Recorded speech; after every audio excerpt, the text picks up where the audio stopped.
Ladies and gentlemen, welcome back to episode 3 of the Take a Shot podcast. Are we ready, boys? Welcome back, y'all. This is it. Cheers. Everybody take a shot. Cheers. Take a shot, Take a everybody. shot with us. Cheers. Let's go.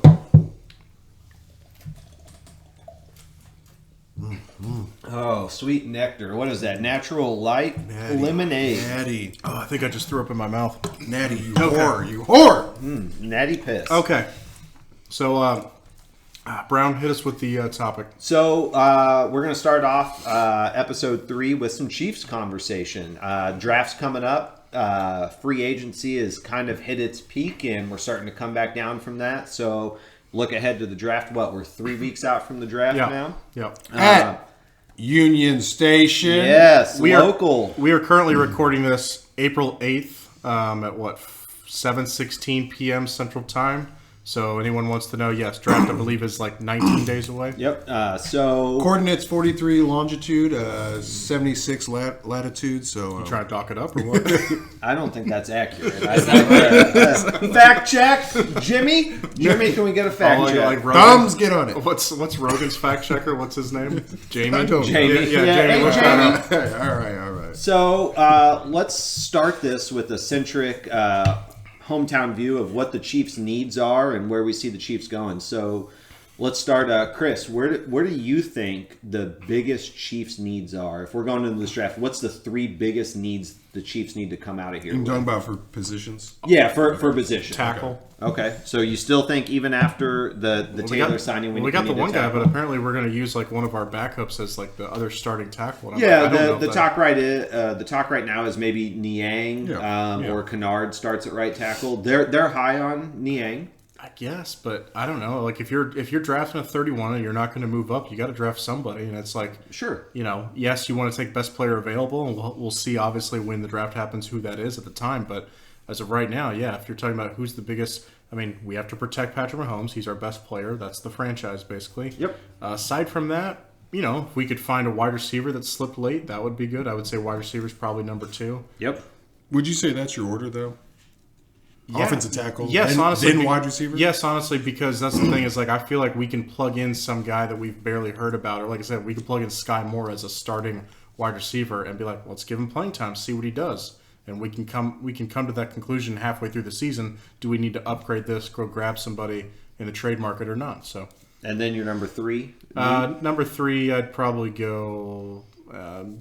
We talked about this last time, but defensive end, Yep. and that actually might be ahead of wide receiver. I'm not sure, but yeah, it's going to be important. Sure. Jeff, your thoughts? I mean, staying the same, a little bit different of an order. So it's pretty close between, obviously, yeah. If we go into the season right now with the wide receivers that we have, I don't feel comfortable because you haven't necessarily quite replaced Juju Smith-Schuster. You've replaced technically Orlando Brown Jr. Well, we need someone to do TikToks. Did he do TikToks this year with the Pretty- Chiefs? He was pretty quiet on the TikTok. I'm pretty sure he did something.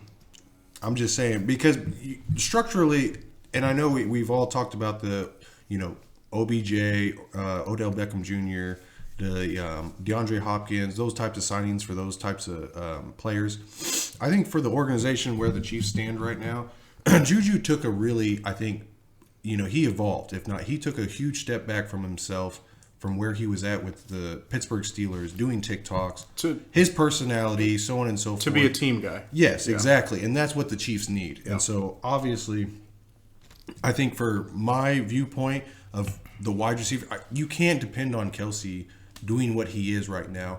That's the reason why we signed Juju. That's the reason why we traded for Tony, so on and so forth throughout the season to boost the weapons for Patrick Mahomes. So to me personally, I would say number 1 is probably wide receiver. Whether they trade for it, free agency, draft pick compensation. Right now, I'm looking at the Chiefs. It's wide receiver. Okay. Obviously, yeah. Number 2, it's easily offensive tackle. Okay. There's a guy that I have in mind. We'll go into that later on, so on and so forth. But offensive tackle, yeah. I mean, I like Lucas Niang. I really do like him. I agree. He was in competition with Andrew Wiley last year, and I purely feel on a health standard aspect that's why Lucas Niang did not start Okay, just because of health? for the Kansas City Chiefs. Okay. And that's it for that perspective. So when you have a guy that's borderline teetering with Andrew Wiley, and he doesn't have necessarily the health aspect, you might as well start the healthy guy compared to Yeah. so on and so forth. So let's see where Lucas Niang is. Obviously, yeah, number 2 priority is offensive tackle. You got to protect the quarterback, so on and so forth. And then thirdly, personally, I get it. Defense, so on and so forth. I feel like it's going to be the same old defense in the defensive scheme with Spags. But in the same sense, once again, this is a team building for something more than just getting to the playoffs, blah, blah, blah. This is Super Bowl. So I would like, actually, personally, a tight end. So that's my perspective. You're still on that. All right. So real quick, obviously our 7 listeners know that it's Chris Brown and El Jefe here on the podcast, but we do have a special guest. Time to joining us. Joining us tonight is CJ. Drum roll. Hello, everyone. So CJ, kind of diving in here, we've talked about what the big focuses are for the Chiefs. Do you agree, disagree, or do you have some thoughts on what the biggest needs are going into the draft? Well, I hate to not answer your initial question, but I just think whoever the best player available is at the time, whether that's a wide receiver or D tackle, O tackle. So you're more down for like best available player. I am down for best available player. Build out the roster, build out the depth. I guess if I had to pick a position, I would say get Mahomes a weapon. I know they signed Richard James. Who? Never heard of him. Exactly. Never heard of it. But I would love just another weapon outside for Patrick Mahomes, and there are a few wide receivers. Make a splash in Kansas City. Trade up. Go to 20 if someone's sitting there. I think that's a good idea too. It's like, because we're kind of playing with house money because we are a team that just won the Super Bowl, it is kind of like if you got that ammo because of the Tyreek Hill trade and you see a guy that's fallen, you're like, that guy's too good to be fallen. Yeah, I agree with that. It's weird to me because on the aspect of like, so it is Patrick Mahomes, granted, right? He's not Tom Brady. He's not Peyton Manning. He's not, I wouldn't even compare him to Joe Burrow. He's not a standstill in the pocket passer, right? Not at all. So Mahomes makes a lot of guys, including the offensive line, look 10 times better. Yeah. And granted, the same thing with wide receivers. Yeah, because he of his gives them talent, more time to get so over on it, and so forth. And he's still young. We're not talking about Patrick Mahomes at 31, 32, to where it's all like, okay, he fell off like Cam Newton. You know what I'm saying? In that Super Bowl run. Does it mean more to revolve an offensive line or the weapons for Patrick Mahomes at this time? I get what you're saying, that we could probably get by with, like, hey, he's going to scramble out of the pocket anyway. My whole, like I said, we just go back to the Tampa game, the Super Bowl a couple years ago. That's my concern. We roll into a Super Bowl going, or a season going, the offensive line, they're just mediocre. They're okay. Surely we'll be all right, making it all the way. I just don't feel like that's going to happen. Defensive lines will eventually meet someone. Probably, it might be San Francisco the next time we make it to a Super Bowl. And that's a good comparison because, even in that Super Bowl, we had the weapons, right? Yeah. We had Tyreek Hill. Yeah. We had Travis Kelce. Sammy Watkins. You know what I'm saying? Exactly. Yeah. So that's what I'm trying to get onto the bottom line of this perspective is who Patrick Mahomes is as a quarterback. Is it more priority to protect him or is it more priority to put weapons around him? Yeah. You know I'd what I like mean? to think Patrick will make just about any right tackle look good. It's not his blind side. He'll see it. He'll move out. He'll step up. Whatever he has to do, that right tackle's pressures will be minimal thanks to Patrick Mahomes' ability. So do you think the guy that we got from Jacksonville, I think it was Jawan Taylor, right? Do you think we're moving him to left tackle? I think they're moving him to left tackle unless something crazy happens and the left tackle falls. And once back again to take the best player available. If there's a left tackle there you really like, take a left tackle, move him to right tackle. Have the best O-line in the game. Yeah. So I like a lot of what you guys are saying here. I do. I feel a Skip Bayless. There's no Skip Bayless. Oh, do you now? Do you now? Thank you.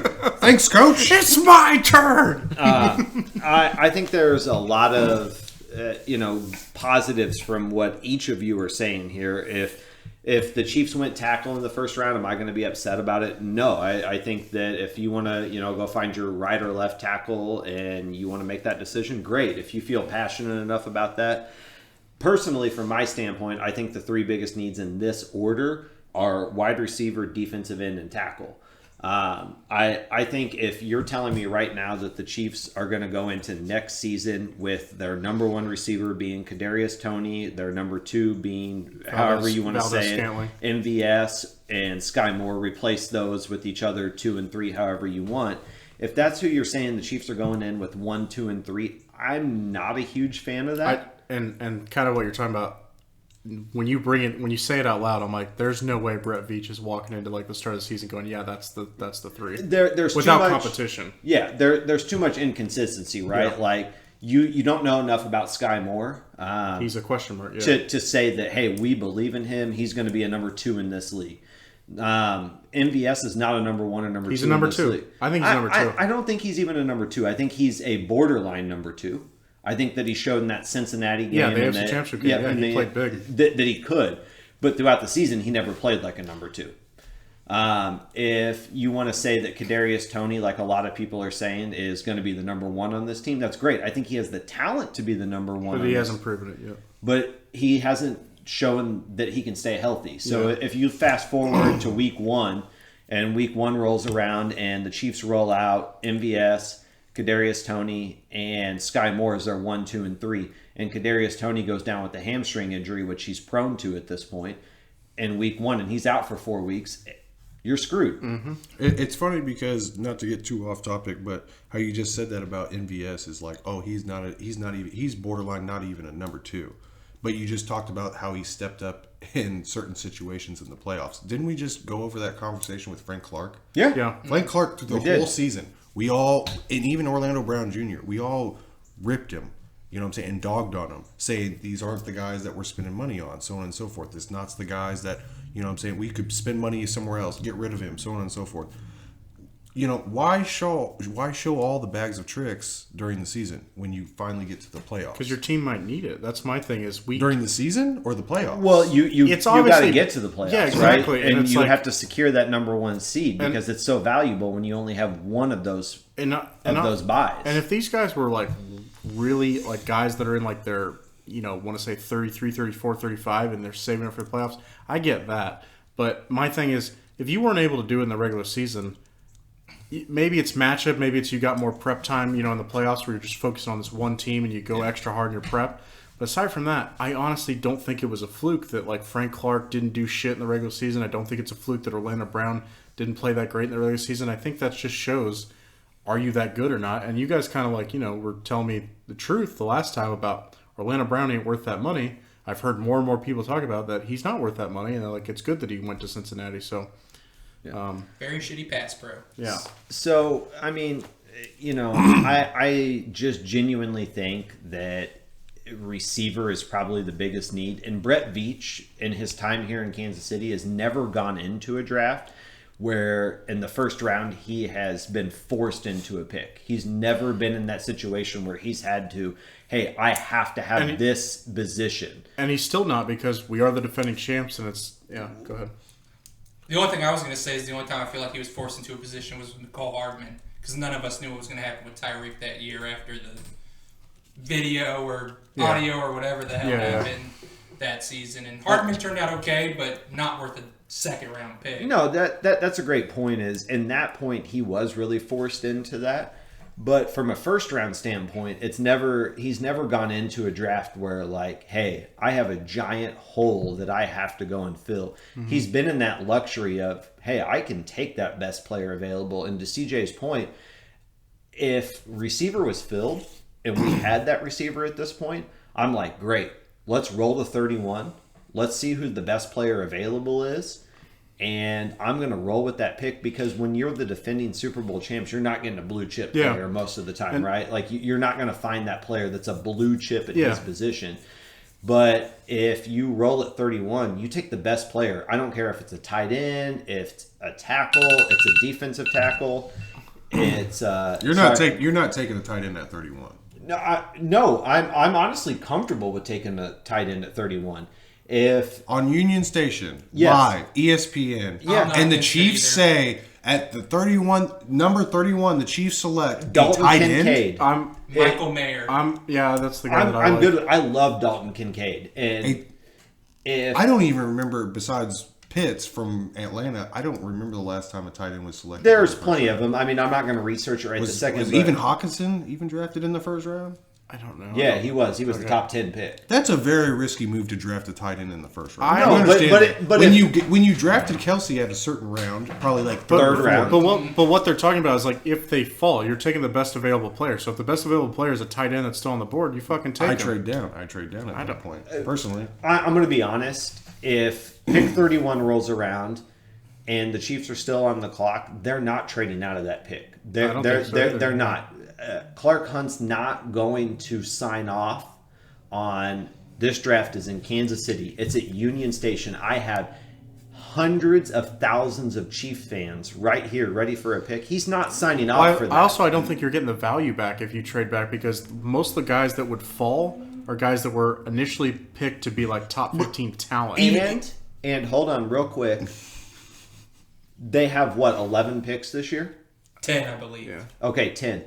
10 rookies aren't making this team. Yeah, that's a good. well, point. no, but obviously, They're not. So you're not going to trade back and get more picks But to this where is- you've got 12 or 13 people. All right, but go this is ahead, go but this is a good topic to talk about. How many positions do you think are solidified right now on this roster?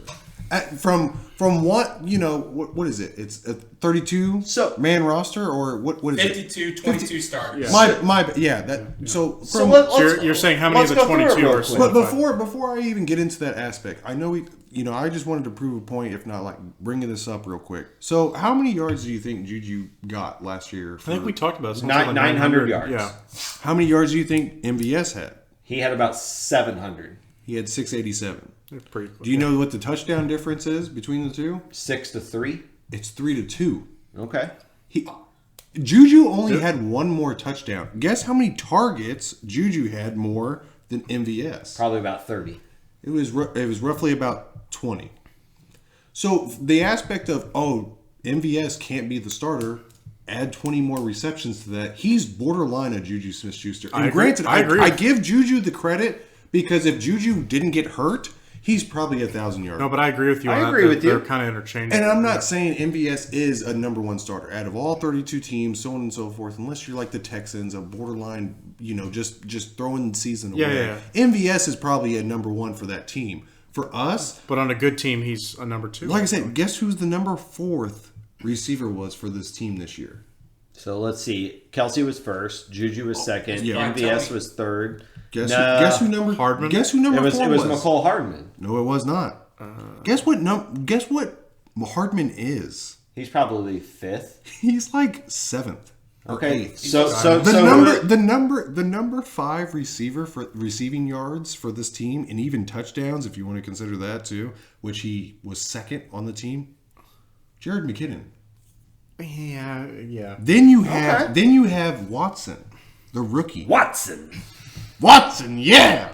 And then you have Noah Gray. Gray beats out Hardman this year. And granted, Hardman had a rough year. He was injured. He was hurt. Okay, so what's your point? Are you saying that basically like we can make it work with anybody? Exactly. But That is my point. That is my Okay, I point. wanna get Hold on. CJ's got a point Yeah, here. I'll yeah, let yeah. him jump in. Do we not think that Brett Veach thinks that Kelsey's the number one wide receiver? Like if you had to say Kelsey's your number one. Yeah. All the rest are number 2s and number 3s after Kelsey. Right?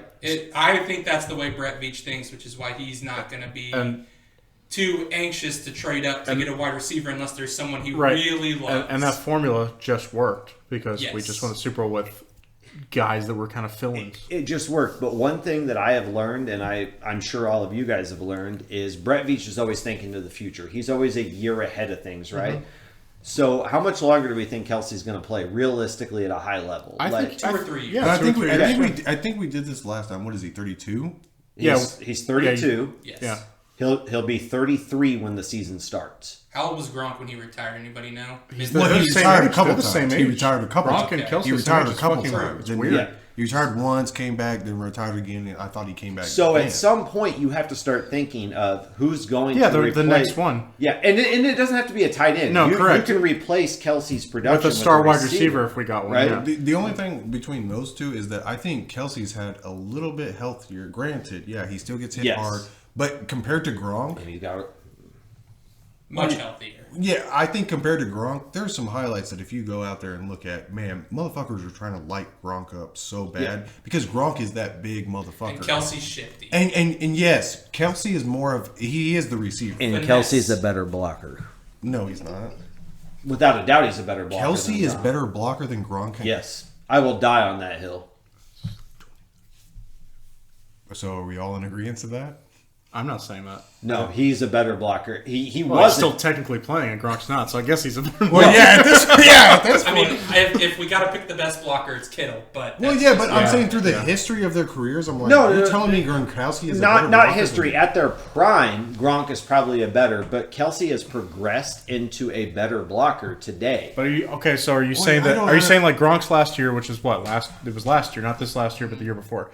You saying that Gronk's last year that he played, and then Kelsey's year that he just had? Correct. You think Kelsey's better? Yes. What kind of comparison is that? Though? That's a comparison that I can make. That's like saying, like, well, LaShawn McCoy was really better than Barry Sanders at his end of his career. All right. Well, let's wrap up this Chiefs conversation. Wait. So before we wrap it up, the factor of CJ said it earlier. Veach is looking at it as because what do you think out of wide receivers? The whole receptions, and it's crazy to look at this list because it's a domination of just wide receiver. The first literally 25 motherfuckers is wide receiver beside one dude. And you know who that dude is. It's Travis Kelce. Guess where he was at for receptions and touchdowns? Top 5, right? In the whole league? For touchdowns, including, yes, he's top 5. Yeah. But for reception yards, Travis Kelce is literally number 8 at 1,300 yards. Touchdowns, he has 12. The only other wide receiver that literally beats him at receptions is Justin Jefferson, which we all saw the year that he had. The only other, and he doesn't even beat him at touchdowns. The only other wide receiver that beats him at touchdowns is Devontae Adams, and that was at 14. Well, everybody else doesn't even come close to 12 or 13 or 1,400 yards. to wrap kind of what your point is, like, yeah, I don't think, and I think we can all agree on this. Veach is smart. I don't think he drafts a receiver just cause. I think he'll. Yes, thank you. I agree. I think probably best available player is probably right. I think that's what he takes, and then it's like as far as trading up, that only happens if a guy like fucking, let's say Justin Jefferson, he thinks that has that kind of talent, and he's like, cool.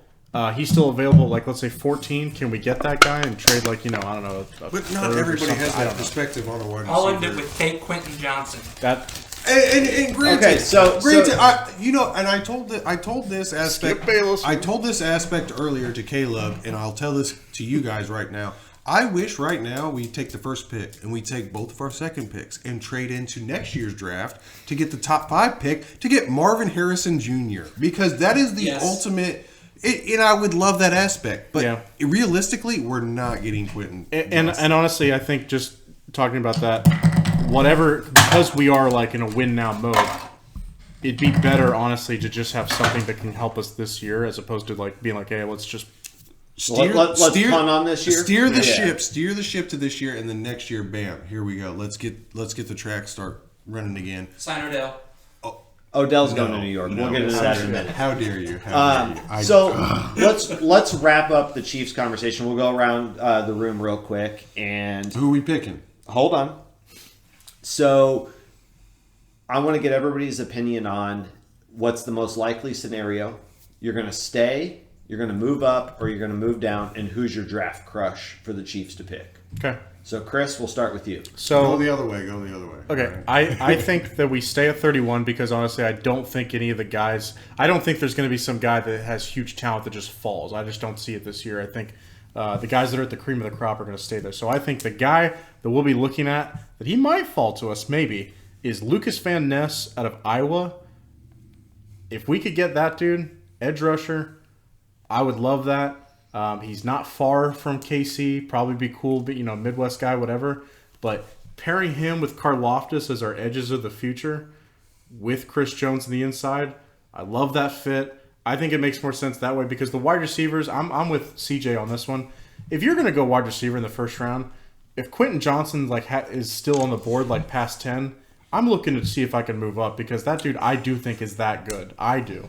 I think he's that good. But anyway, CJ, your turn. So, CJ, most likely scenario: Chiefs move up, they stay put, or they move back. Likely scenario, they stay put.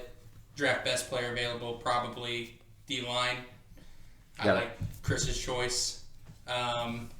Fun scenario because it's KC draft, trade up to 14, get Jackson Smith and Jigba. That'd be good. I retract that fist bump, all right? I like what you said at first, and then all of a sudden you just went like off the wall.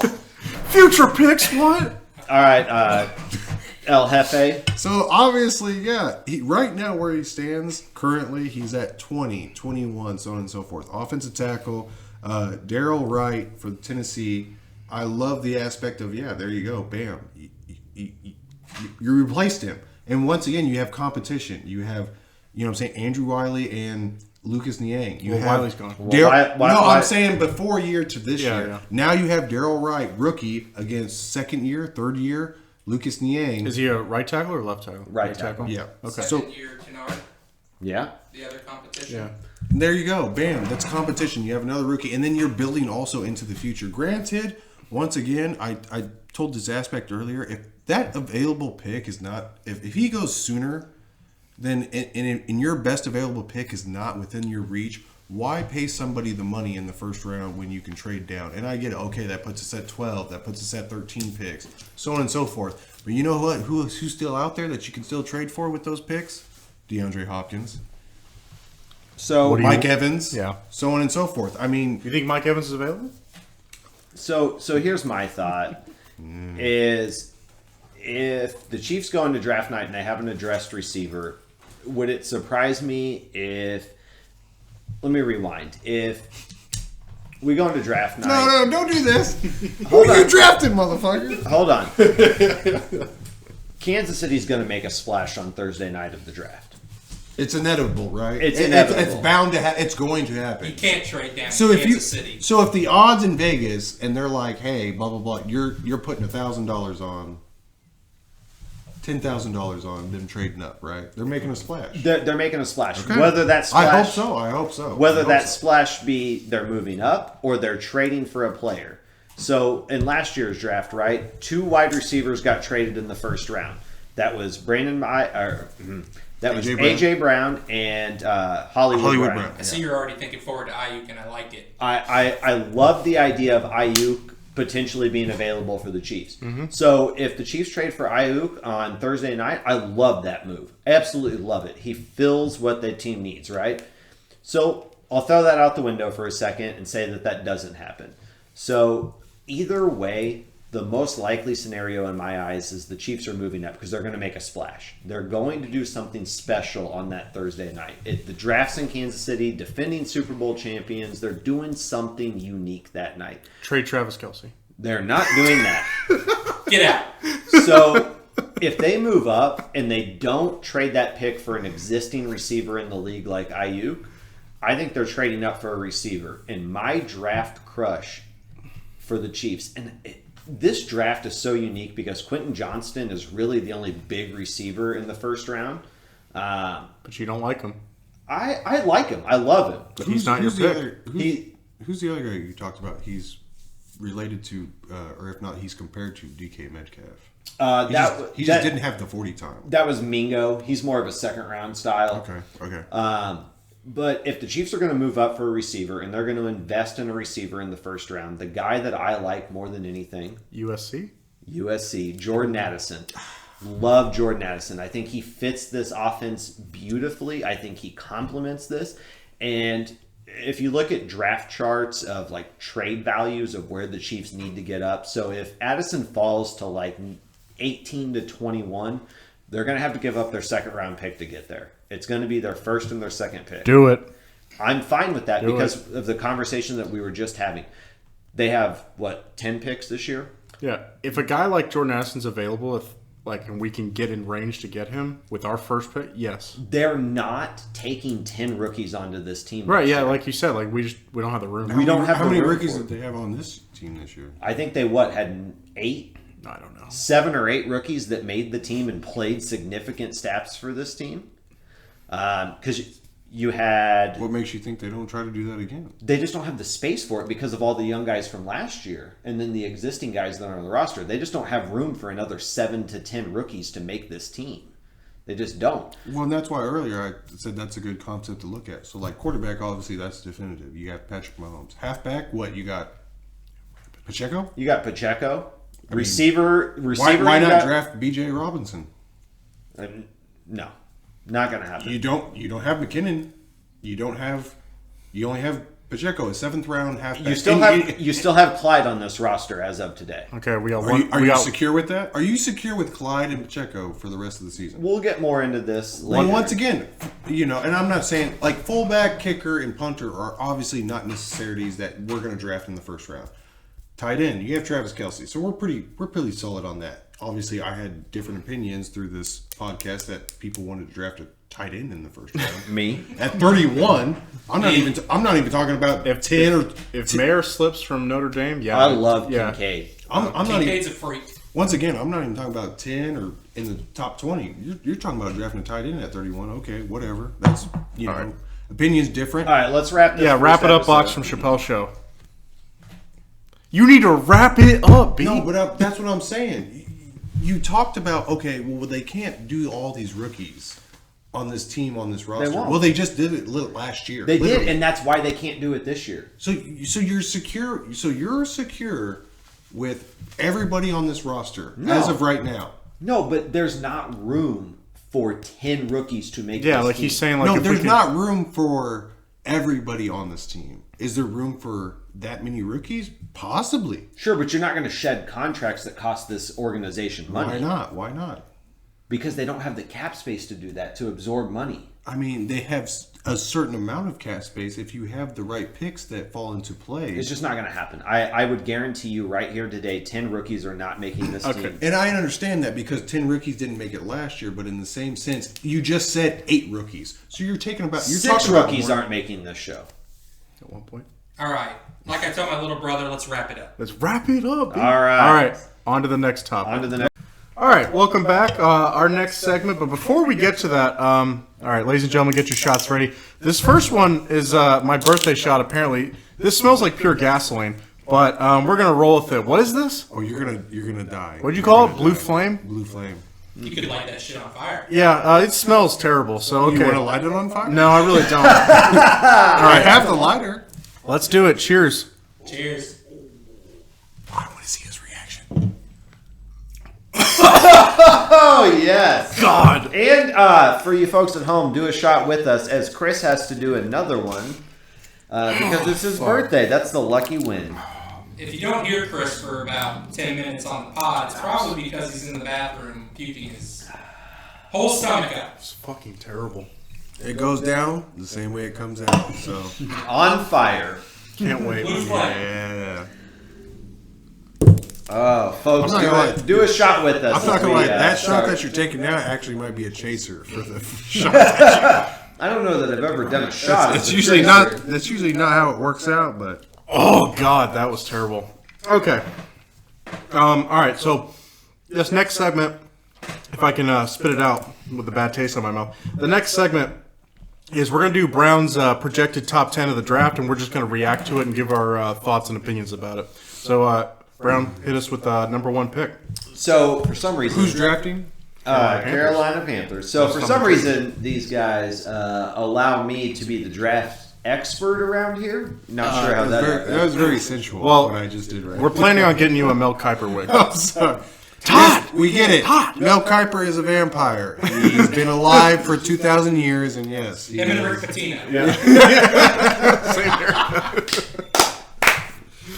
All right, so Carolina Panthers are on the clock here in Kansas City, and with the number 1 overall pick, it may not be what people think is the smartest pick in the book, but Carolina is going to select C.J. Stroud with number 1 overall. I don't think that's too far off. Well, let's go around. Jeff, you just commented on it, so what do you think on that? Once again, I don't think that's too far off. I understand.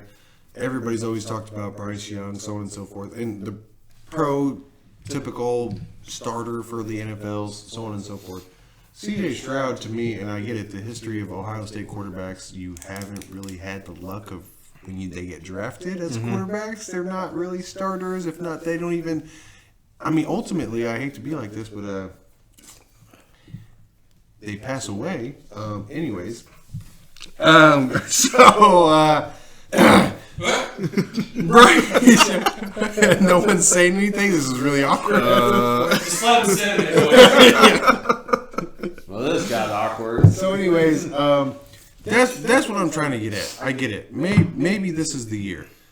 I understand the projection of like you're at Ohio State. How many quarterbacks have we seen from Alabama? You're the number one team. You have the number one offense, so on and so forth. But the tangibles of C.J. Stroud actually looks like a quarterback that can fit and be something in the NFL. I'm not saying an all-star or all-pro, so on and so forth. Patrick Mahomes, because at this point, that's what you almost have to compare somebody to, and I don't like the comparison to trying to draft someone that is Patrick Mahomes, because I think you're just wasting your time at that point. But in the same sense of revolving someone around your franchise, yeah, C.J. Stroud seems like the prototypical, stereotypical quarterback to do that, especially for the Carolina Panthers. I feel like what Carolina has done with a lot of their quarterbacks throughout the years. Teddy Bridgewater. No comment on that? You're not going to say anything Wait. about I didn't know Teddy played for Carolina. that? He Recently. did play for Carolina. When? Like 2020? 2 years ago. Yeah. Your 3 guy? years ago. CJ, if you're unaware, he's a big Teddy Bridgewater fan. He does love Teddy. I'm sorry, this is only audio. It's really weird because these guys will pick like the Mannings and blah blah blah, but I mean like Teddy's had a pretty good career in the NFL, right? What? If he could stay healthy, I don't disagree. How long has Teddy played in the NFL? He was drafted in 2014. 2014. And he's still playing, right? Louisville, right? So it's been about almost 10 years. Trying to play. Yeah, and he led the Vikings to the playoffs once, and he got knocked out. Anyway, all I'm He trying to got hurt. correct, but all I'm saying is what we've seen since he's a check down guy. I mean, it's like I'm not sure how we got to Teddy. once again, I don't know how he got on this topic. Caleb, let's hear your number 2. No, I want to react to it. So CJ here we Stroud, go. I think it's the safe pick, and I think it's the correct pick. Yeah, and thank here's you, what I'll thank say. Even though he's not my favorite quarterback of the guys that could be drafted, if you're a GM, you can't fuck up the number one pick. You can't fuck it up. So it's like CJ Stroud's the safest. He's got the better build than the other guys. Bryce Young. He's got a better build. He looks like he's going to be more durable. He lit shit up in Ohio State. And I know people go, well, what's an Ohio State quarterback ever done? I don't really care about that because it's like, what was the Texas Tech quarterback that ever worked out before Mahomes? So it's like, that's Chris. a stupid No, argument. but in the same sense, it's like drafting a Robert Griffin III. And yeah, that guy, his rookie season leads you to the playoffs, so on and so forth, but then he gets hurt. So this aspect of like what you guys try to compare to, like, oh, Teddy Bridgewater, so on and so forth, it's all like, but how good do you think Robert Griffin III would have been if he didn't get hurt? Yeah, he would have been pretty good, but I don't know what that has to do with this conversation. It can happen to anybody, literally anybody. Yeah, anyone can get hurt for sure, but I just think CJ Stroud is the safest as far as his build and the production that he put forth in college, and that he's not coming off an injury. But if he has the aspirations and the aspects of Robert Griffin III, gets to the playoffs, okay, let's keep him in, so on and so forth. He gets hurt. Next thing you know, you have a bust. So you guys want to talk shit on Teddy Bridgewater? If Teddy Bridgewater, CJ, please take this. Please take this. So CJ, you guys are haters. What do you I think love about the underdog. number one overall pick being CJ Stroud? I think it's a no-brainer. I don't want to argue. No-brainer. Easy choice. You want to talk about Teddy Bridgewater? All right. So we move forward. You brought it up. You brought up Teddy Bridgewater. If you want to talk about it, then let's talk about it. All right. No. We're in Kansas That's like City, a bonus round topic. We do that for like a bonus round. and the Houston Texans No, are once now again. Okay, on the clock. Hold on. So it's the safest pick, right? CJ Stroud. Why isn't Bryce Young the safest pick? Because he's too small. Oh, he's too small. That's true. Like Tua, who kept getting concussed last year because he's too small. So what are we comparing Bryce Young to? Probably. Are we Tua. comparing him to Drew Brees? No, or are we comparing him but to... probably- The latest Alabama Probably Tua. project, Tua, not a project, but prospect.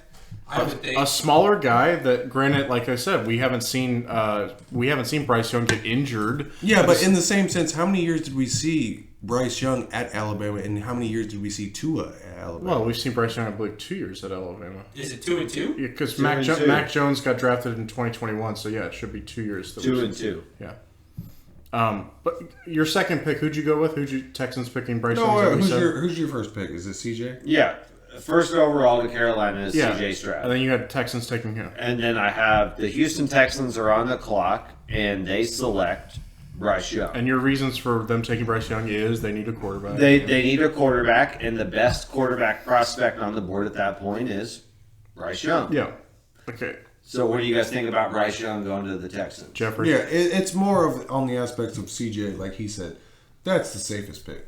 At this point, you have to revamp that whole organization. You have to start with the quarterback. So obviously, whether you know what I'm saying. And if CJ's gone. Yeah, exactly. At that point, in that aspect, and it's vice versa to me. I think personally, Bryce Young is the better quarterback, but once again, the build, You like Bryce over CJ? Yes. I think you could debate that all day. I don't think there's too much of a Production. difference other than Yeah. production-wise. I just know how the NFL is and the way they look at quarterbacks. The stereotypical, I want somebody 6'3" and above. So Well, they're going off of fucking history, and they're going like, how many guys have been that small and actually made it and withstand hits or whatever? And it's like, I don't blame them for doing that because I think if if Bryce Young was 6'3", I don't think we'd be having a conversation about who's the number one pick, but he's not. Yeah, but in the same sense, I think in the prototypical, we've seen Bryce Young go through adversity at Alabama compared to the weapons and the actual talent that C.J. Stroud had. C.J. Stroud has top 5 wide receivers that are probably going to be drafted in the next. So in your and offensive linemen.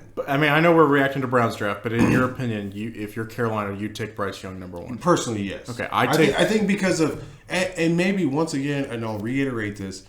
Obviously, if it's the Jets or the Raiders picking at number one, no matter who they pick, they're just going to demolish it. I mean, that's just. Oh, you're saying regardless of which quarterback they get, they're going to do. Yeah. Yeah, because of that organization, that franchise. But in the same sense, who the Carolina Panthers are, we saw it with Cam Newton. Granted, he's not Bryce Young. He's not even C.J. Stroud. What they were able to do. But even this year, what did we see with Carolina? They almost made it to the playoffs. They almost beat the Buccaneers. In a weak division. With what's his name? I don't even know his name still. Well, did they have Baker at the end? Or they had Baker at the beginning. They had Sam Darnold, and then they had P.J. Walker for a little bit. P.J. Walker. But they finished the season with Sam Darnold again. No, I don't. Yeah, they did. Yes, they did. Yeah, 100%. Yes, they did. Did they? Yes. Yeah. And they still almost won the playoffs with 3. I know, but that was the 4. weakest division of football. So That's what I'm saying. Did you see the throw from P.J. Walker? I sure didn't, buddy. Oh, I missed it. You better look it up. I did see it, but I don't think you're selling what you think. No, but in the same sense, any team on that aspect of trying to transition and progress a quarterback, I mean, obviously, if you see that type of highlight, you're not like, oh my God, this team has no idea what they're doing. So C.J. Bryce Young, Texans. You don't. To Jeff's point of that throw, we got to remember DJ Moore's gone. Right. So who is he throwing to? Who are they throwing to? I think that's more a DJ Moore play than it is a PJ Walker play. Ooh. You're talking about is it the Falcons walk-off? Is that what you guys are talking about? Yeah, that Hail Mary. Okay, yeah. Yeah. Now you remember. Well, you just said the DJ Moore. Oh, memory came back. Oh, that's weird. I honestly think either are interchangeable. I think they're both going to be successful. So you think either way, the Texans taking you can't miss one or two. Bryce Young, you're like, yeah. Which may counteract. Which probably works better if Bryce Young's in a dome, like if the Texans. If it probably works better that a smaller guy if he's in a dome. It probably makes more sense. Okay. Drew Brees did a hell of a job in a dome. Correct. Yes. And that's what I'm saying. So at this aspect, were you able to do with the 3 different quarterbacks that you had with the Carolina Panthers? Now you're drafting a franchise quarterback. You got a new head coach, so on and so forth. You're revamping everything. You're starting all over. This is the time to develop this guy. I'm not saying Carolina, oh my God. But in that division, I mean, you got Derek Carr to compete with in... Baker Mayfield, don't forget. In what? Tampa. He's in Tampa. Wait, the Tampa just won the division. I think as long as I don't get complete shit at quarterback play, I think the Tampa Bay Buccaneers could win the division. So you're saying the competition of Baker Mayfield... That's a separate conversation. I think we need to move to number 3. Brown. So once again, don't say my name. Not to be all like, hey, That's not my name. Hold up, motherfucker. But in the same sense, that's what the division that you have and the reasonable aspects of this organization. You know what I'm saying? You're not going into the AFC with Justin Herbert, Russell Wilson, I so get- on and so forth. Jeff, I get what you're saying. You just need someone to play the quarterback position and not turn the ball over. But shit show the sometimes. progression. I mean, look what Trevor Lawrence did in that one season that he had. And granted, it's head coaching, so on and so forth. But look what they did this year. So, we'll get to you in your third pick, but just real quick. So if CJ Stroud, or sorry, if If I'm drafting one quarterback, it's probably Bryce Young. okay, but regardless, you're saying Carolina with one of those two quarterbacks, you think they're the favorite to win that division? Not Yes. necessarily. Not necessarily. No. Okay, but you say yes. I wouldn't say that. I wouldn't agree say with that. that. I wouldn't say that aspect. I'm just saying, future long term. Yeah, you like their prospects because If they'll they have do everything right, so on and so Yeah. forth, yes, they have the advantage of now. Okay. The longevity Yeah. of that division. Brown. All right. The Arizona Cardinals Yeah. are now. Wait, what was your? You said CJ? Well, he gave the pick of Bryce Young, number 2, the Texans. I gave Did you take that shot for me, or did I take it? I missed it. You said CJ, and then who's your Bryce. second? Bryce. CJ Bryce. You said CJ Bryce. Yeah. No, that's not a person. Bryce Young or CJ Stroud. All right. Anyways, the Arizona Cardinals are now on the clock. Yep. The Arizona Cardinals trade the third overall pick Is this realistic or what? to the it's Tennessee Titans. Ooh. Okay. All right. The Tennessee Titans move up to number 3 and select No. Anthony Richardson. No. I like it. I like No. it too. This doesn't happen. This does happen. This doesn't San happen. Francisco did it like 2 years Yeah, ago. with Trey Lance. Yeah. I get it. I get where you guys are coming from. Like, So you think it's same package they're giving Arizona? wait, y'all are fucking Mystic Mac? You can see the future? Yeah, because Arizona does not need a quarterback. and the amount of draft capital They they need could defense. get. Yeah. The Defense. draft capital to move from 3 to 11 is going to be huge for them. The Correct. Cardinals need literally every position. They do. Yeah. Exactly. Why not get somebody that actually... No, but They that's don't need a blue chip. They need they need a They lot of need- stuff. 4 above average. And if people. they could get multiple, Jeff, if you get multiple first round picks from a team that's not guaranteed to make the playoffs, But if you don't get the picks that you want to revamp this Now- organization... While I'm saying that Arizona is trading the pick, I don't. So this is only your perspective, right? This is my Okay, perspective. okay. Hold on, okay, hold on, Who hold else on. is Okay, thank you. Hold on. Okay, thank you. This I thought is- this was like reality. I thought this just happened or something. This is my top 10. Adam Schefter just announced this. Somebody check Twitter. I'm all like, wait a second, this actually happened? This is my top 10. Okay. Now, while I don't 100% feel confident that Tennessee is the team moving up to number 3, somebody is moving up to number 3 because Arizona does not need a blue chip player. They do not need this elite player.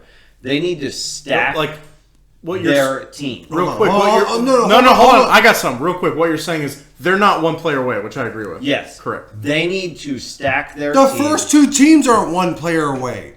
Correct, They're- but they really need a quarterback.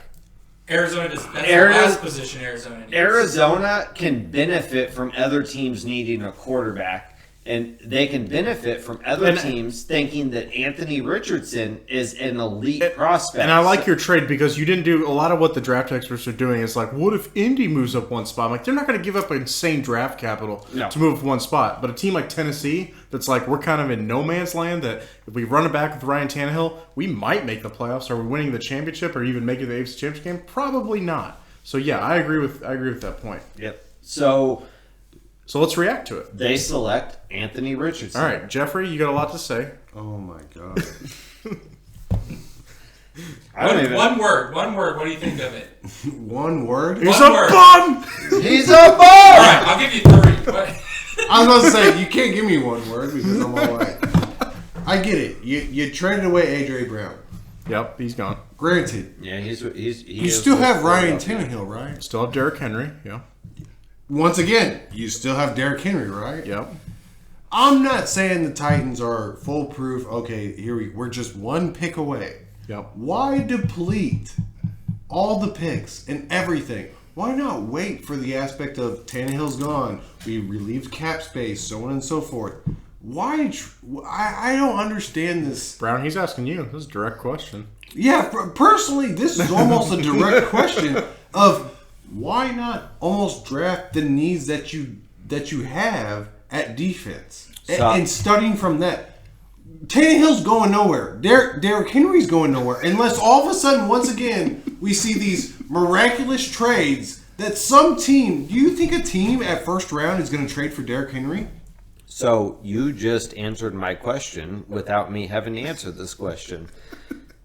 Where is Ryan Tannehill going? Nowhere. He's going to Tennessee. No, he's going nowhere. You have to think about where your quarterback is going to take you. And is Ryan Tannehill going to take you to a Super Bowl? No. Do you think that team is willing to cut him and cut the cap space and everything like that and trade him? Rookies are cheap. Where does he go? Where does Ryan Tannehill go? There is another quarterback desperate team out there that will take on Ryan Tannehill. Is it in the NFC? Wait, you just It is definitely in the NFC because it's not in the AFC. I don't know if you made a question or a statement. That was a statement. Who did in the first round the Titans draft? When? They drafted the wide receiver from Arkansas, Traylon Burks. Wait, what was the quarterback that they drafted? Anthony that's Richardson. Malik Willis. He was third round. That was third Anthony round. Richardson is in this draft. First of all, Yeah. I just heard you. These guys were right. Malik Willis, right? Yeah. He is not the answer. Did you watch him play last year?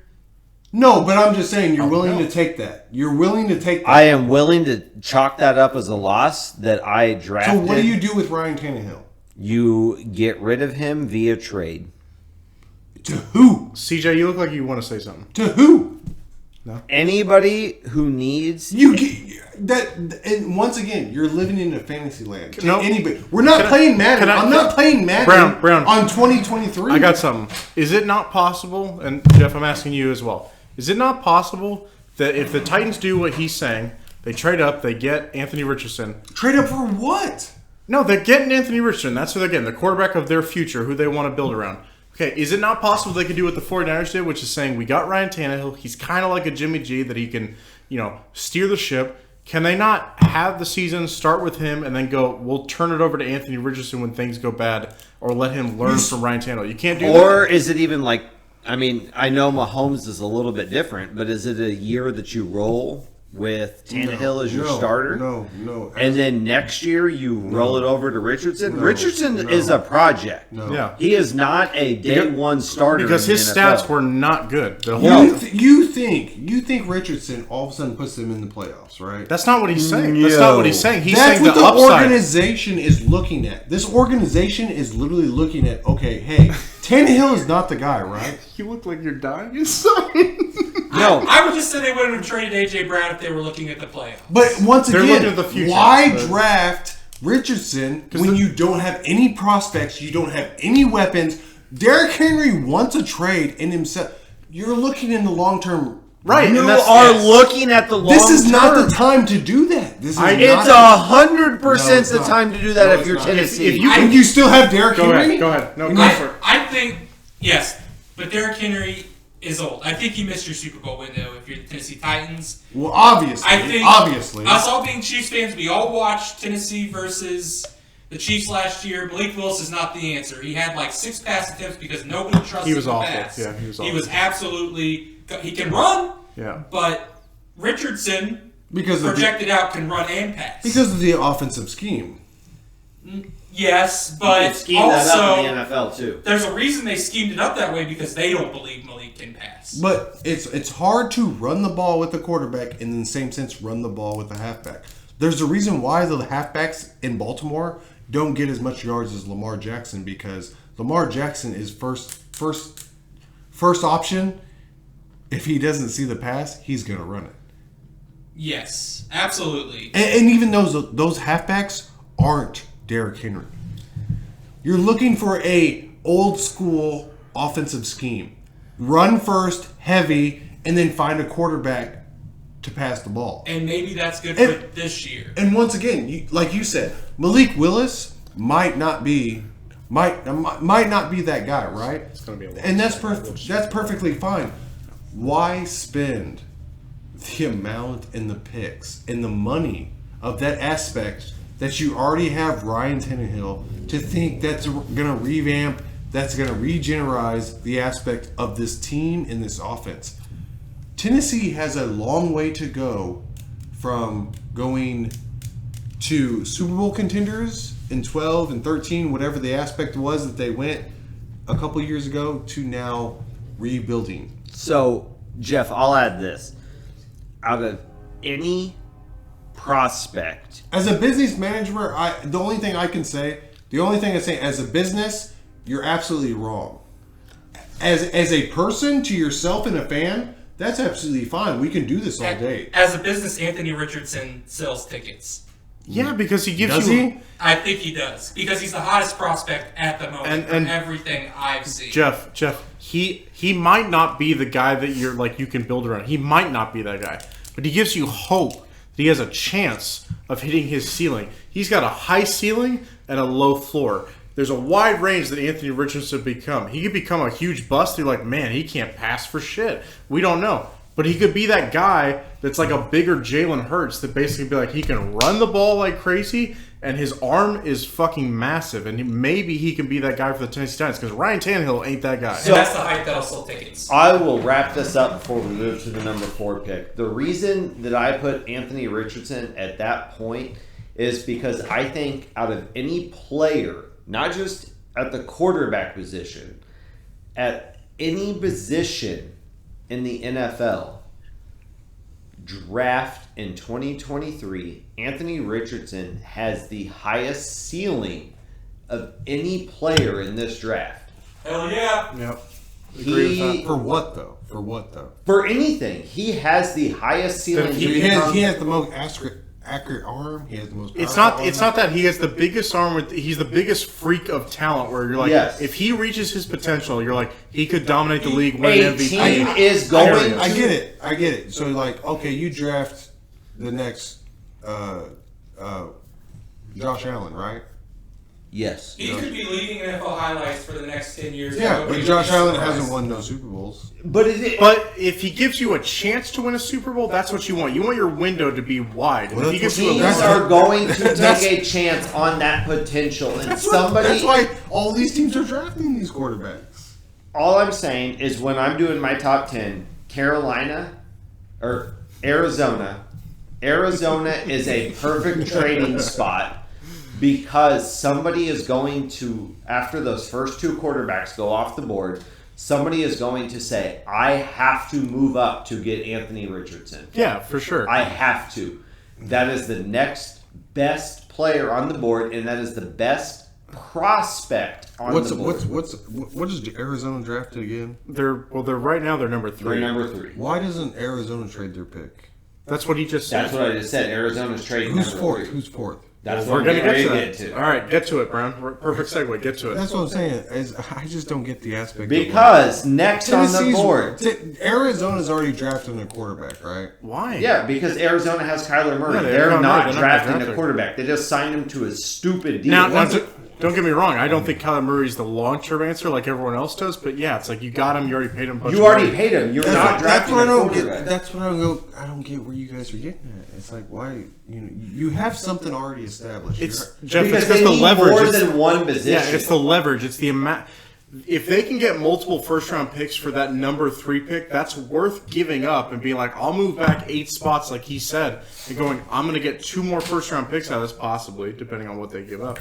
But that's worth it if you go, we're not one guy away. We got to, yeah, so to me, Because But that's the what I get. haul that Arizona is going to get from going to 3 to 11 is going to be just insurmountable. They're going to get a haul to go from 3 And, to and 11. let us repeat, Arizona needs every position Yeah. other than quarterback. because, I mean, DeAndre's gone. I mean, at this point, me personally, you don't need quarterback and you don't need wide receiver.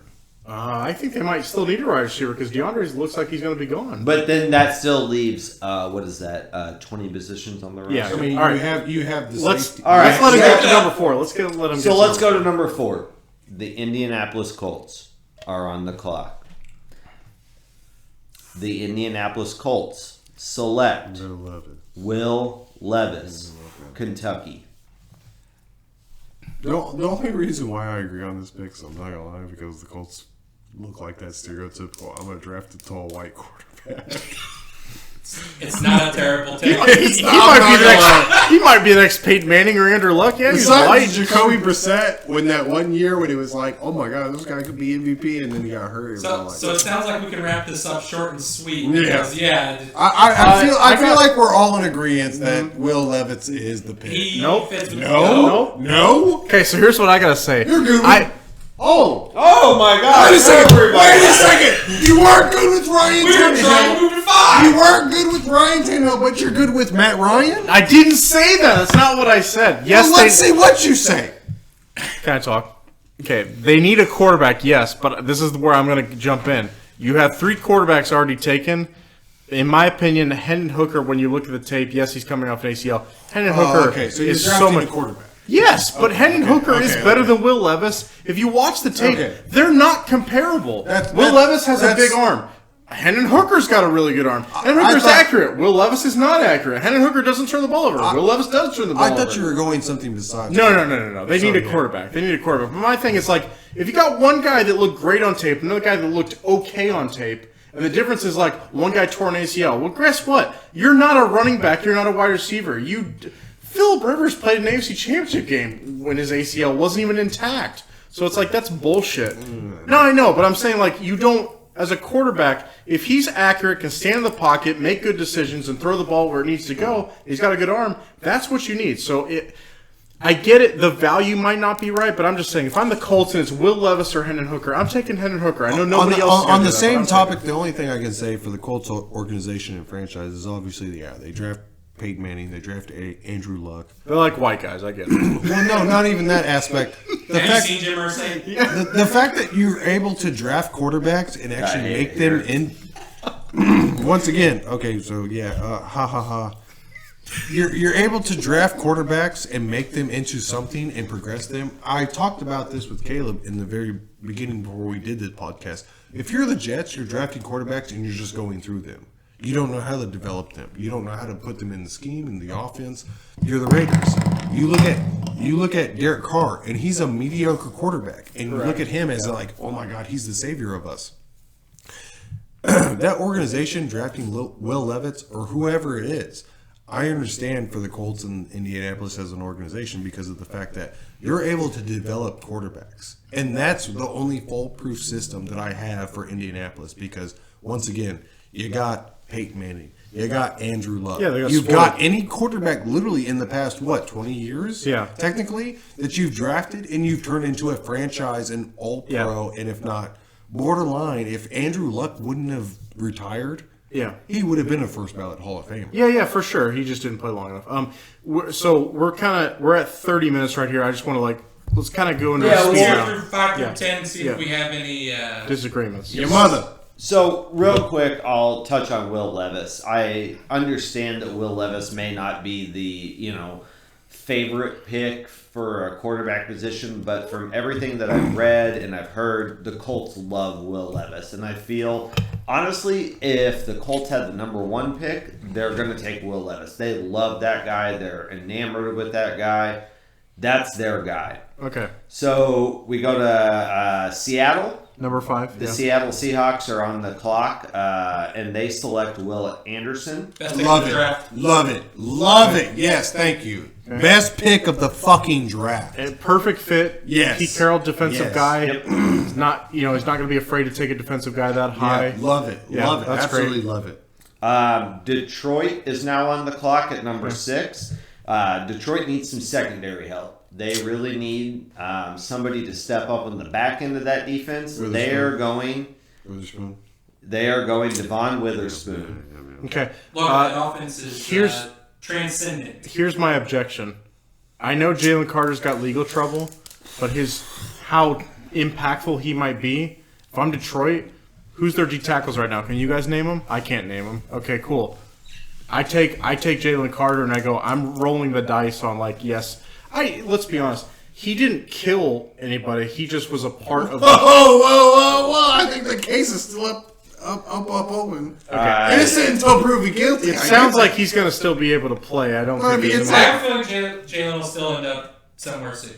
Yeah, so I don't know. That's who I would take, but yeah, go ahead. That's not a terrible pick, but okay. No, Chris, I don't disagree with you, but I think I think more of a need. Yeah, I think at this point they just spent the top what did they draft Aiden Hutchinson at? Number 2 overall. Number 2. They just invested a number 2 pick on the defensive line. Yeah, but he's D-end. If you compare, They also invested in quarterback lately, right? Too, though. Goff. Yeah. No, quarterback. Corner. I'm scared of this name. I don't know how to say it. But I'm pretty sure they could have a good duo there if they were to draft. Because they got it's a guy from a few years ago. I can't remember his name. I think it starts with an O, but Yes, it definitely starts with an O, but I'm scared of the name. Yeah, from Ohio State. Yes. Yeah. Well, I understand that. I still think that they go corner at number 6. So now the Vegas Raiders are on the clock. Yeah. I think that they're in best player available mode, and they're going to go with Tyree Wilson with the defensive end. Okay, but I'm kind of giving you shit here, but you do agree Jalen Carter is a better player than Tyler. 110%. You agree with me? Or I no? do. The last thing the Raiders need is another problematic defensive player. I feel like that fits right into the. It fits in, but I think they're scared after what happened with. Yeah, but Tyree Wilson would be good. Yeah. Okay. All right. I agree with all of the legal history that the Raiders bring in. They need somebody who's clean. They don't need an offensive tackle or anything. They're pretty good at tackle. They've got Colton Miller. I feel pretty good about him being there. All right. Now Atlanta's on the clock. The Falcons are on the clock. Chris is going to. And number what? Number 8. Chris is going to very much hate this because he was hoping offensive that tackle. This person would fall to 31. Lucas Van Ness is now off the board at number 8. Woo! Even though I think that's a little bit early for him to be taken. No, hold on. I think it's a little bit early because if Jalen Carter's on the board, I'm sorry, but if you take Lucas Van Ness, the risk reward, I'm like the reward for if you drafted Jalen Carter, and you're like, yeah, maybe he's got some legal trouble, but a guy that's that dominant, I think you have to take him. That being said, Lucas Van Ness, they need a D-end, so it's not a terrible pick. I don't hate it, but I feel like that's being very safe. Number 9. Well, so no one's got any comments? No. I think If Jalen Carter's on the need board, a lot of help. So. But if Jalen Carter's on the board, you don't take him? No. Jalen Carter comes with a lot of risk to reward. Yeah, because you got to hope that he passes his legal shit. Atlanta is another team with a history of legal troubles for their players, so I think they stay away. Michael Vick was a stand-up guy. So the Chicago Bears are on the board. Okay. And this is the pick they got from Carolina. It has to be. Carolina? Yeah. It has to be offensive tackle.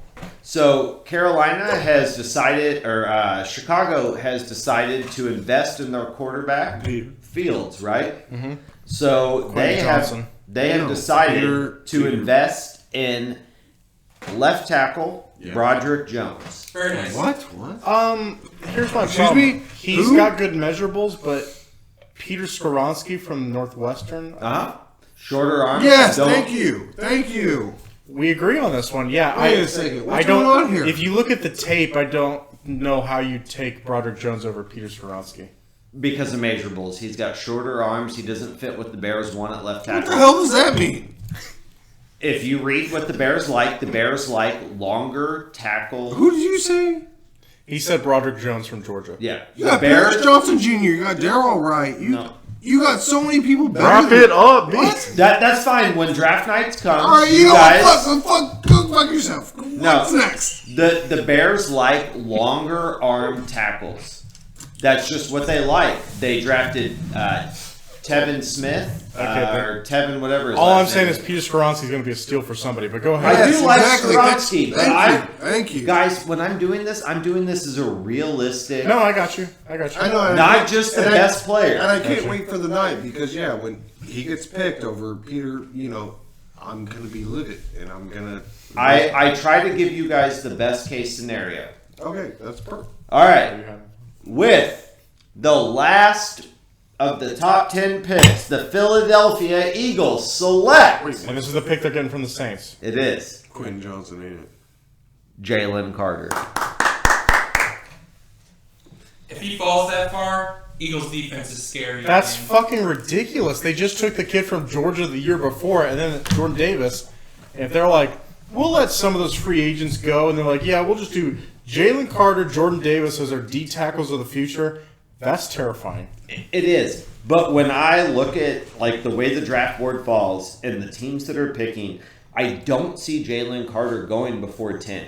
Now, Jalen Carter has also made it clear to NFL teams he is not visiting any team that is outside of the top 10. You know why that is?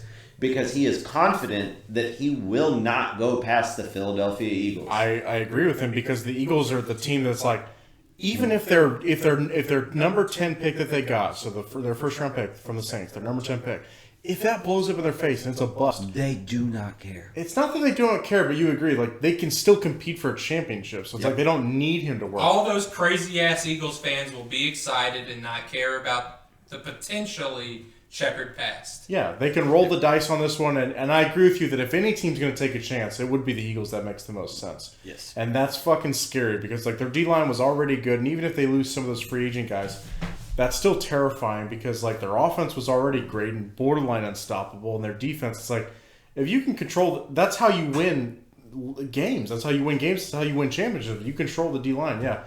Wrap it up. All right. Are we going to call it there? Yep. Okay, we're going to call it there, and then we're going to move on to the next segment, okay? All right.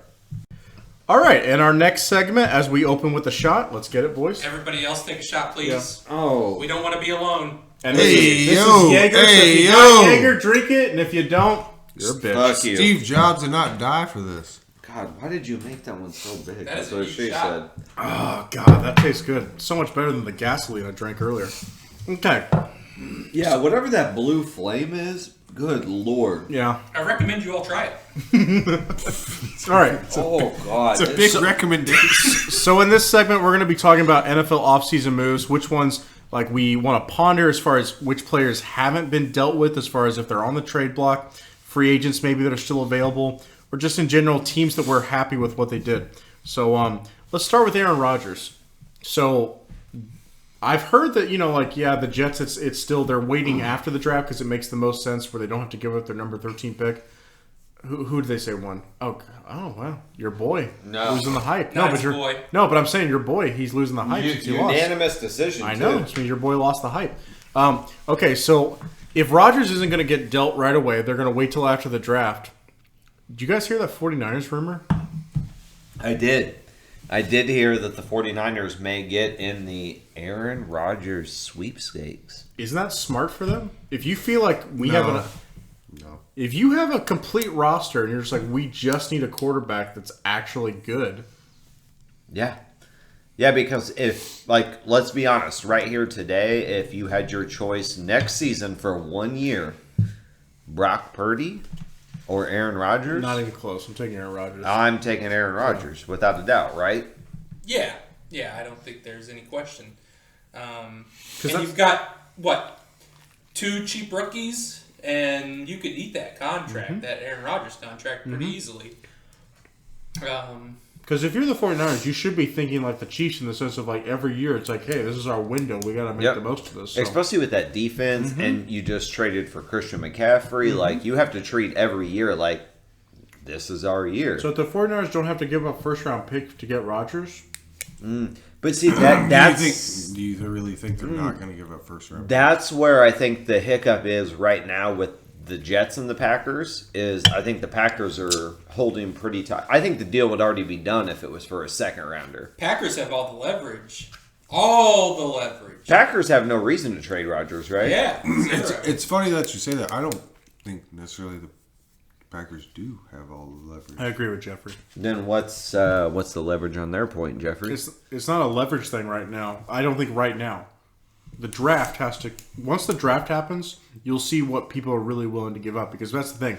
Most teams right now, because Rodgers is a win-now trade, if you get him, you're like, in the next year or 2 years, that's when we're expecting to win. Hey, Donald Trump. Oh my fucking God! Donald Trump is at the fights. Yeah. Okay, but if he's not... Here's what I'm saying.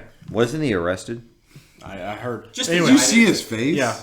So He's the Rodgers, most leathered fucking. so Middle. Rodgers to the Jets or Rodgers to the Niners. The thing is, the Jets, because if they think they get Rodgers, they're in a win now mode. They're like, if we can wait till after the draft, if we have to give a first round pick, it's next year's first round pick, and we can use that number 13 pick to help us this year. I'm assuming same with the 49ers. They want to use their top pick to help them this year, and that's why I think it's same with Lamar actually. Yeah. But here's my counterpoint to that. So let's say it's the Jets, it's the 49ers, or whoever. Why, if you're the Packers, would you wait until after the draft to make this move? Because, let's be honest, draft capital today is better than draft capital tomorrow. So if you're like, you know what, we're going to wait until July and we'll deal Aaron Rodgers in July to the Jets for a second-round pick, wouldn't the Packers prefer the second-round pick this year? They 1,000% would, but that's the thing is if you're not getting that deal, you're not getting that deal. If no one's willing to give that to you this year before the draft, it is what it is. I think say San Francisco or whoever it is, the Jets trade next year's first-round pick, right? I think the deal would already be done. I read the Packers don't have to pay Rodgers until like June, May or June or something. So why would they be in a hurry to trade him? But They have no reason. Once again, so we talk about that. Okay, we get the first round From a draft pick's perspective. We get the first round draft pick of these teams. What happens if the Packers are still relatively competitive in that league? They are not going to. Who's in that division? You have the Detroit Lions, you have the Chicago Bears. You have the Lions, you have the Bears, and you have the Vikings. Lions winning that division next year, by the way. Yeah, I don't know about that. Go Vikings. So once again, you trade this pick, right? And you're all like, okay, so on and so forth. Say you're not necessarily the number one pick. So what did you necessarily... I mean, the only option is literally trading for Caleb Williams at this point, right? See, I mean, if you get rid of Rodgers, who else are you going to draft at that aspect and at that point? I get it. They've already set the stone of we got the wide receiver rookie. They've got a few. Well, they're Christian Watson. Now. Christian Watson, Romeo Dubes. Dubs? Dubes, yeah, Dubs, yeah. however you want to say it. And he's from... Jeff's a great pronouncer of Christian Watson's from North Dakota State. Yeah, North Dakota. Yeah, that's the one that I was... And he balled out a few games. Jeff, what's that university? North Dakota State. Okay. He got it. The fuck? But, I just don't see Just why- eat your pizza, bitch! Eat your pizza, bitch! Don't you chest bump me. Don't you chest bump me. Don't you chest bump me. We can be umpires, alright? I wish we had video. Just for the reference, their bellies hit their bellies before their chest did. Just for the reference, Jeff was a Marine. He jacks off in the mirror. Woof. I don't understand what the point of that is. But Anyways. Everybody understands that reference. yeah, I mean, if you don't, that's not normal, right? So Yeah. nobody else does that? Okay, so anyways. So in the aspect of... So you get rid of all that, right? You get rid of the Aaron Rodgers, the draft compensation. How do you know for sure that, once again, you have to rely on Green Bay itself to tank, right? To be a top 5, if not top 3, so on and so forth, to draft a quarterback. If you trade away that pick and you get the Jets or you get San Francisco, obviously that's a playoff team. So obviously that pick means nothing unless you trade up to get the number 1 quarterback and to reconcile your franchise. And I've got a bit of a take. I don't think the 49ers are really in play. I think they're using him as leverage. I don't think they want to trade him inside of the conference for the reason you're saying. I think the 49ers are a quarterback away. I think they think if Aaron Rodgers goes to the AFC, he's what? The 6th or 7th best quarterback? Maybe? especially at his age. At his age? How many years? I agree with How that. many years does he play? Yeah, and that division is One. loaded. Miami's good. That's The what- Bills are good. The Patriots, we don't know, but maybe good. But the Patriots are still competitive. Yeah. That's going to be the most... If Tua's healthy, the next thing you know, Miami's a little bit different story in that division. If Miami could have had 2 in the playoffs, who knows? Chiefs could have been facing them in the AFC Championship Exactly. game. Who knows? Thank you. Ooh, that would have been some fun. That would have been fun, absolutely. But I'm just not sure Aaron Rodgers moves the needle anywhere, but I think the Packers want to trade him outside of the NFC to make sure that he's not coming back to bite him in the ass. And that's where I think that the Packers hold all of the marbles. Absolutely. Because the Jets, Thank you. the Jets are so hell-bent. Desperate. They're desperate. Because that's the only thing that they have left, right? Like, what do the Jets do? Theoretically, just real quick, what do the Jets do if they don't get Aaron Rodgers? It's either they go in all on Lamar, and the chances are they're not going to be able to get a quarterback to the top 4, top 5 guys. You're probably not going to be able to get that. So basically, yeah, it's either you go in on Lamar, or you just hope that Zach Wilson's going to be that guy. Otherwise, that's pretty much it. He's not going to Zach be. Wilson's done. It's funny to me. There's that, a small percentage, Burnt but yeah, I don't think that toast. It's funny to me that we saw this defense be a top 10 defense right last year. You had a lot of young talent. Wait, hold on. Which defense? Jets. Okay. Jets. I mean, what if Sauce Gardner isn't maybe necessarily the Darrelle Revis or the... I think he's pretty good. But worst case scenario, what if that defense isn't top 10 next year?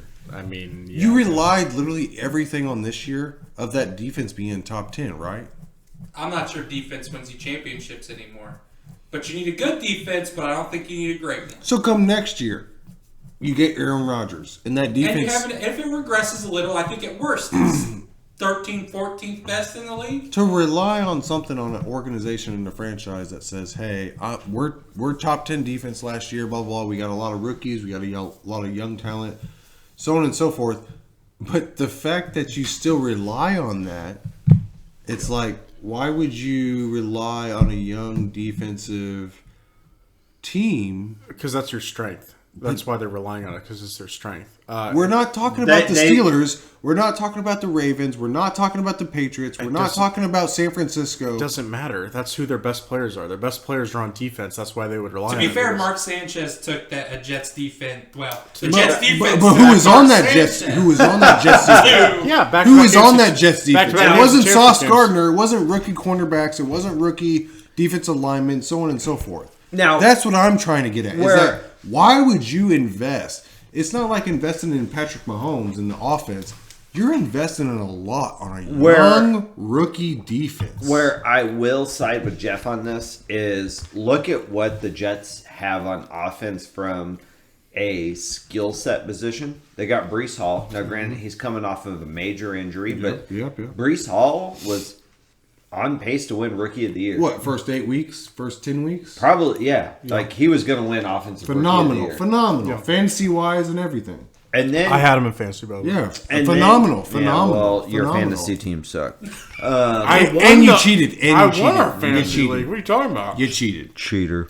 And Somebody then- is definitely hosting and doing this fantasy draft next year. And then you look at what do they have at receiver? They also had Garrett Wilson, who right behind Breece Hall was another candidate for Rookie of the Year without a strong quarterback.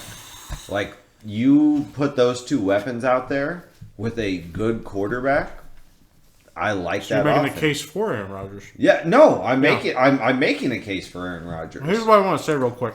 I'm chewing, but Oh yeah, chewing on that. you guys were dick. talking. You guys were talking. Funny. Dick. You guys were talking about leverage. So here's the thing: if the Jets are the only team that's negotiating with Green Bay has all the leverage. I agree with you there. Mm-hmm. But if San Francisco is a wild card, and they go, we're actually kind of interested because we believe we can get Aaron Rodgers. We're Super Bowl favorites, and let's be honest.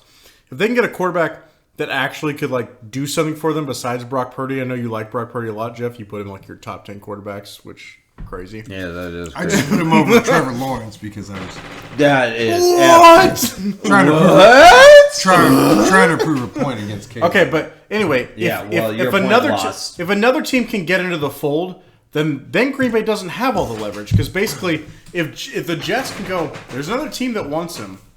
Yeah, I know. If there's another team that wants him, then the leverage is like Green Bay. What are you going to do? Walk into the training camp with both Jordan Love and Aaron Rodgers? You can't start both of them.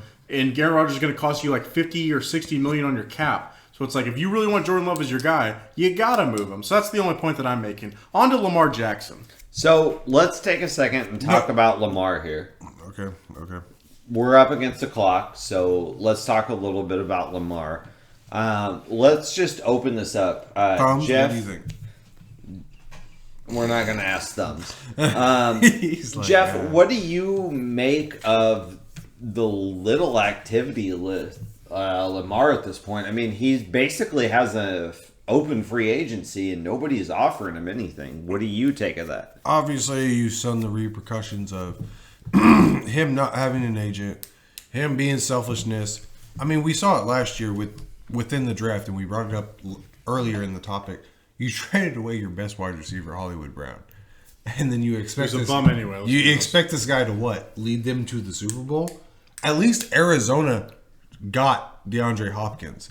At least Philadelphia got A.J. Brown, so on and so forth. Baltimore has literally done nothing for Lamar Jackson besides, what's his name? Mark Andrews? A tight end? That was drafted there. tight Has end. no choice but to stay there. The only tight end in the league right now is Travis Kelce, and he's in the top 20, if not top 30 of... So if Lamar, Kelce is not even a tight end at this point. He's a wide receiver. if Lamar's so good, why don't wide receivers want to play? Because for him? no quarterback that good can do that with the roster that they have right now. No, I'm saying, why can't they grab wide receivers if Lamar's so good? Why wouldn't you want to play with them? Well, wouldn't that be a deficiency of the organization instead of Lamar? So, CJ, you seem like you got a point you want to make here. Deshaun Watson and the Browns fucked Lamar Jackson. Lamar Jackson wants an all guaranteed contract because that's what Deshaun Watson got. So, and Lamar Jackson, while he may deserve it with the MVP, he is too injury prone. He's too injury prone to get a guaranteed contract. contract-wise, I understand. Besides the contract aspect, I'm talking about the organization as itself.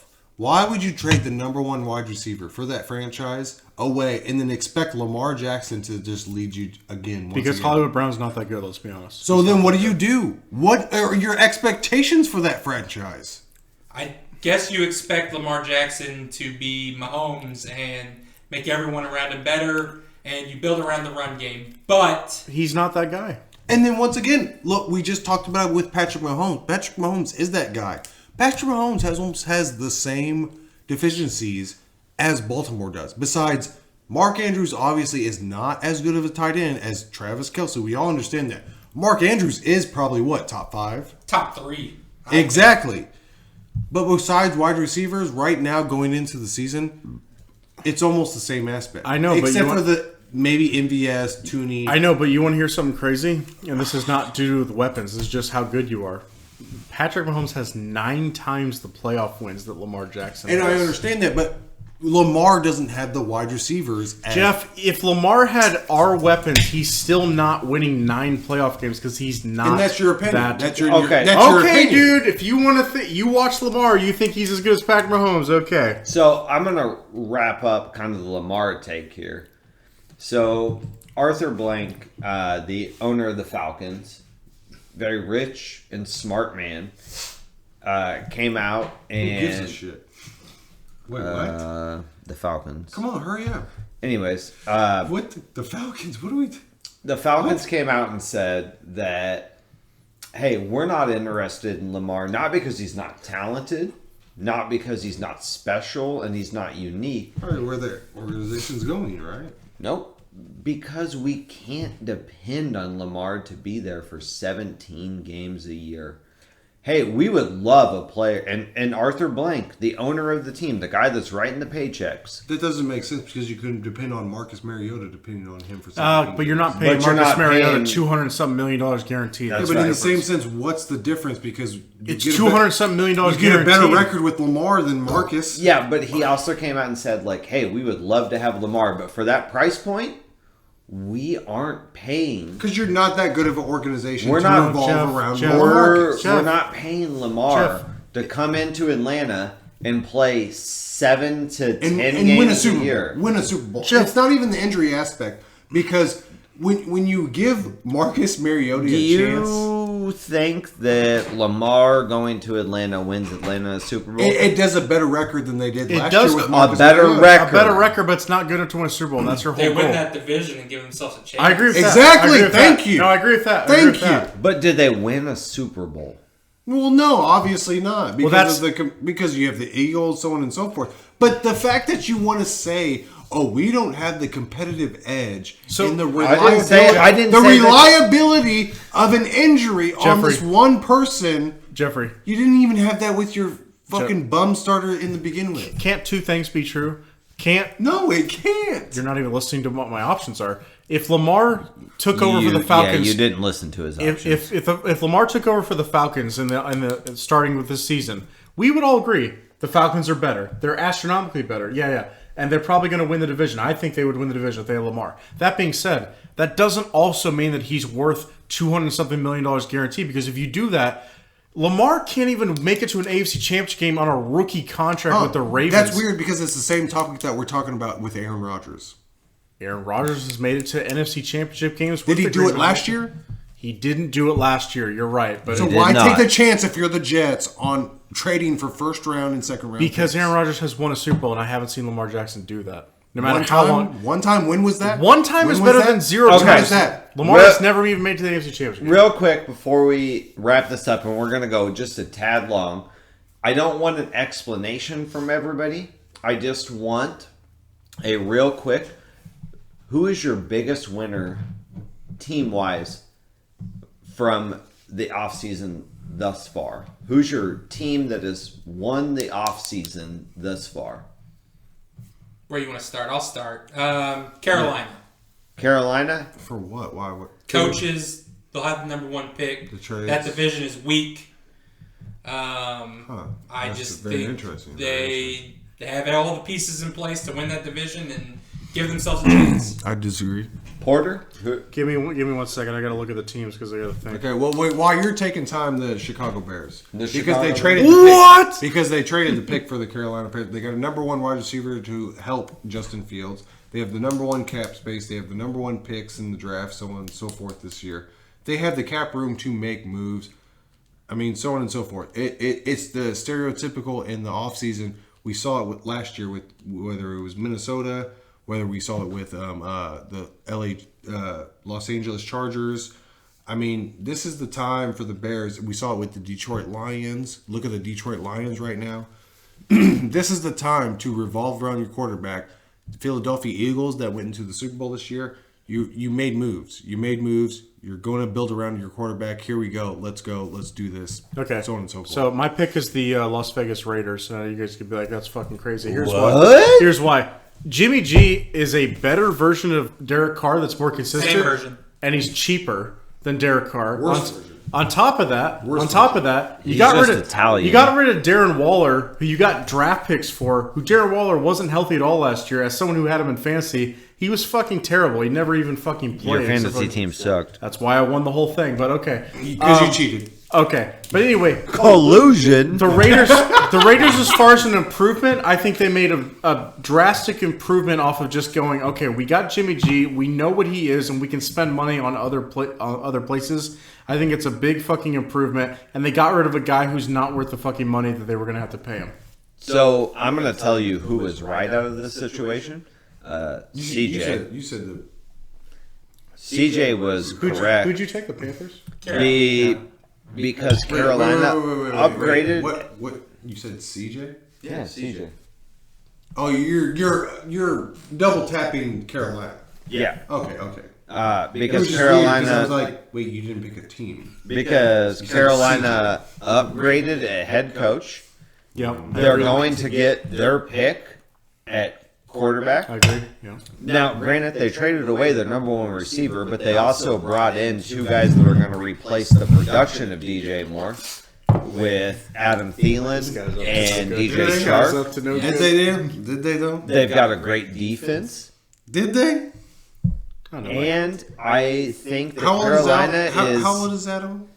I think Carolina is in the best place to produce a good quarterback because of their offensive coordinator and head coach. So I think Carolina has put themselves in a great position to be the biggest winner in free agency. Well, real quick, just off Carolina, I think they have the best coach in the division. I love Frank Reich. Yeah. So let's wrap this up. That was our off-season and free agency's winners, losers, and See you guys at the next, we'll see you at the next subject. episode. Yeah.